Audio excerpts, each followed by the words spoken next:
Modi care, Modi care, Modi care, हम है Modi care, Modi care, Modi care. Hello दोस्तों, मैं doctor Dhananjay Chauhan, dermatologist, cosmetologist और hair transplant surgeon, clear skin and hair MD, Pune. आजकल दाढ़ी या बियर्ड ग्रो करना एक ट्रेंड बन गया है और मेजॉरिटी यूथ को ये एक सब लोगों को एक अच्छी और डेंस बियर्ड ग्रो करनी है। हर एक को वो ग्रो करनी है। यह बियर्ड को डेंस और लंबी बनाने के लिए लोग अलग अलग प्रोडक्ट का इस्तेमाल भी करने लगे हैं। पर एक बात को ध्यान में रखना जरूरी है, आपकी बियर्ड की ग्रोथ और उसकी डेंसिटी जो है वो आपके जेनेटिक्स पे आधारित है। इसका मतलब है कि अगर आपके फैमिली में आपके पिताजी या मामा इनकी अगर एक अच्छी बियर्ड है तो आपको भी एक अच्छी और डेंस बियर्ड आने के चांसेस बहुत बहुत स्ट्रांग है। देखिए, हमारी बियर्ड और मुस्टैच एक सेकेंडरी सेक्सुअल कैरेक्टर है जो प्यूबर्टी के दरमियान ये बढ़ने लगती है। अपनी बियर्ड और मुस्टैच शुरू में ये बियर्ड और मुस्टैच के बाल बहुत विलस या छोटे छोटे रहते हैं। हमें अच्छा लगने लगता है कि हमें आने लगी है बियर्ड, और समय के साथ धीरे धीरे ये विलस हेयर थिन हेयर बनते हैं, फिर थिक और बहुत अच्छे लगते हैं। जब अपनी बियर्ड आप बढ़ाने लगते हैं तो शुरुआत में आपके स्किन का ही नेचुरल जो ऑयल या सीबम ये बियर्ड को नरिश करने के लिए बहुत काफ़ी होता है। पर जैसे जैसे आप बियर्ड को बढ़ाने लगते हैं तो यह नेचुरल ऑयल ये कम पड़ सकता है और आपकी बियर्ड डल दिखने लगती है, रूखी लगने लगती है। तो आपको अपनी बियर्ड को शाइनी और स्मूथ अट्रैक्टिव रखने के लिए बियर्ड ऑयल की ज़रूरत पड़ सकती है। देखिए दोस्तों, आपको एक बात समझना ज़रूरी है, बियर्ड ऑयल या कोई भी मेडिकेटेड लोशन आपके बियर्ड को ज़्यादा थिक या लंबा बनाने के लिए कुछ हद तक शायद मदद कर सकता है, पर वो नए हेयर फॉलिकल नहीं बना सकता, आपकी बियर्ड डेंस नहीं बना सकता। आपके बियर्ड की क्या लाइफ साइकिल होने वाली है, आपको कितने हेयर फॉलिकल होंगे और आपकी बियर्ड की ग्रोथ कितनी डेंस होगी या थिक होगी, ये सब आप जब जन्म लेते हैं या बर्थ के टाइम पर ही तय होता है। और आपके जो hormones, even general body condition पर भी ये थोड़ा डिपेंड हो सकता है। इसका मतलब है कि आपके जितने बाल आने हैं उतने ही आने वाले हैं। बियर्ड ऑयल से आपके जो हेयर फॉलिकल है उसको सिर्फ स्टिमुलेशन ही मिलेगा और बियर्ड को एक शाइनी टेक्सचर या स्मूथनेस और ग्लो मिल सकता है। आजकल बियर्ड ऑयल्स एक बहुत ही बड़ा ट्रेंड बन गया है। बाज़ार में अलग अलग तरह के बहुत अच्छे बियर्ड ऑयल बहुत कॉस्टली या बहुत सारे फॉर्म्स में मौजूद है और कई लोग उन्हें बियर्ड को शाइन कराने के लिए या उसे सेट करने के लिए भी यूज़ करने लगे हैं। कुछ लोग बियर्ड जेल या बियर्ड मूस का भी इस्तेमाल करने लगे हैं। आज के इस वीडियो में हम बियर्ड ऑयल कैसे काम कर सकता है या कैसे काम करता है और बियर्ड ऑयल को कैसे आप चुनना है या चुन सकते हो इसके बारे में चर्चा करेंगे।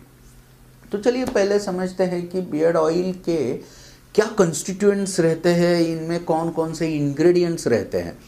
बियर्ड ऑयल में दो महत्वपूर्ण इंग्रेडिएंट्स रहते हैं, पहला है कैरियर ऑयल और दूसरा है इसेंशियल ऑयल। कैरियर ऑयल और इसेंशियल ऑयल 90% यानी 90% बियर्ड ऑयल इस कैरियर ऑयल से ही बना होता है। ये हमारे बॉडी के नेचुरल सीबम जो रहता है उसकी तरह ही होता है, पर इसमें बहुत सारे और ज़रूर पोषण तत्व भी रहते हैं जो हमारे स्किन के लिए बहुत अच्छे हो सकते हैं। इसका एक उदाहरण है जोजोबा ऑयल। यह ऑयल ग्रीज फ्री होता है, यानी कि इससे चिपचिपाहट बिल्कुल नहीं होती और तो और यह एक नेचुरल ऑयल माना जाता है। आर्गन ऑयल भी एक दूसरा ऑप्शन है जो बालों की ग्रोथ और भी बढ़ा सकता है। फिर आता है दूसरा इंग्रेडिएंट, यह अलग अलग एसेंशियल ऑयल्स का मिश्रण है। ये 10% रहता है, जो बियर्ड ऑयल को एक अच्छा सेंट भी देता है, यानी एक सुवास, अच्छा एक स्मेल देता है, और हेयर की ग्रोथ को भी कुछ हद तक स्टिमुलेट करने के लिए भी इसका उपयोग हो सकता है। इसेंशियल ऑयल में टी ट्री ऑयल बहुत बार इस्तेमाल होता है, क्योंकि इसकी एंटीसेप्टिक प्रॉपर्टीज इससे आपके चेहरे को थोड़ा फार एक्ने से भी बचा सकती है, पिंपल से बचा सकती है। पर एक बात ध्यान रखिए, इसेंशियल ऑयल काफ़ी स्ट्रॉन्ग होते हैं और इसलिए ये ज़्यादा डाइल्यूटेड रहते हैं। अगर आपकी स्किन सेंसिटिव है, सुनो बार, अगर आपकी स्किन सेंसिटिव है तो इन्हें चुनने के लिए एक डर्मेटोलॉजिस्ट से मिलिए, या फिर स्किन के छोटे हिस्से पे लगा के उसे टेस्ट करें, यानी कि आपके आम के अंदर का हिस्सा या कान के पीछे के हिस्से पर रात भर बियर्ड ऑयल थोड़ा सा लगा के रखो, उससे इरिटेशन या एलर्जी नहीं होती या होती है ये देखो, ताकि फ्यूचर में आपको इन ऑयल से किसी भी तरह का रैश या साइड इफेक्ट ना हो सके। ये इंपॉर्टेंट है, नहीं तो कुछ तो लाया और लगाया, नहीं, कुछ प्रॉब्लम हो सकता है। बियर्ड ऑयल के इंग्रेडिएंट्स को देखना और उसके मुताबिक ऑयल चूज़ करना तो ज़रूरी है ही, पर आप कितना ऑयल यूज़ करते हो यह उतना भी इम्पोर्टेंट है। अगर आपकी बियर्ड सिर्फ 1 महीना 2 महीने से बढ़ रही है तो एक छोटा सा ड्रॉप ऑयल या 2-4 ड्रॉप ऑयल लगाना काफ़ी है। ऑयल लगाने से पहले चेहरे को आप अच्छी तरह से धो लो, एक सिंपल पानी से धो लो। लगाने के टाइम आपको आपके बियर्ड ऑयल को अपने हाथों पे लेके अपने बियर्ड पर लगाइए और जेंटली मसाज कीजिए ताकि वह स्किन में भी सोख जाए। ये करने के बाद आपके बियर्ड को कोम करें, बहुत सारे कोम भी आते हैं, नहीं है, रूटीन आपका कोम करो ताकि ये ऑयल इवनली फैल जाएगा और स्किन अच्छे से मॉइस्चराइज भी हो जाए। डबल फायदा करवा के ले लो। जिन बियर्ड ऑयल में अनरिफाइंड जोजोबा ऑयल और प्योर आर्गन ऑयल होते हैं वो बियर्ड की ग्रोथ को नेचुरली स्टिमुलेट भी कर सकते हैं और बियर्ड के नीचे की स्किन को भी मॉइस्चर करते हैं। डबल फायदा करना है हमें। इससे आपके डेड स्किन सेल्स भी एक्सफोलिएट कुछ हद तक होते हैं और आपको बियर्ड ग्रोथ को एक हेल्दी एनवायरनमेंट मिल जाता है। इनडायरेक्ट फायदा है ये। इतना ही नहीं, आपके स्किन के पोर्स और हेयर फॉलिकल्स भी क्लीन से साफ हो जाते हैं इससे, जिससे हेयर जल्दी और हेल्दी ग्रो होने के चांसेस बढ़ जाते हैं। इस नेचुरल या अनरिफाइंड ऑयल में एंटीऑक्सीडेंट प्रॉपर्टीज भी होती है, जिससे स्किन का कोई भी माइनर डैमेज रिपेयर हो जाने के चांसेस है और आपकी बियर्ड भी मेंटेन रह सकती है, यानी डबल फायदा है। जैसे कि हमने अभी देखा कि बियर्ड ऑयल के काफ़ी सारे बेनिफिट्स हो सकते हैं, लेकिन अंत में इतना ही ध्यान में रखो, आपकी बियर्ड ग्रोथ आपके जेनेटिक्स और हार्मोन पर ही आधारित है। अगर आपकी बियर्ड जेनेटिकली पैची है, थिन है, तो कोई भी ऑयल, लोशन, जेल, मेडिकेशन, ये मूस या फूस उससे थिक या लंबा नहीं कर पाएगा। पर हाँ, आप आपके न्यूट्रिएंट इंटेक से, यानी अच्छा खाना खा के ओवरऑल हेयर ग्रोथ को कुछ हद तक इम्प्रूव जरूर कर सकते हो।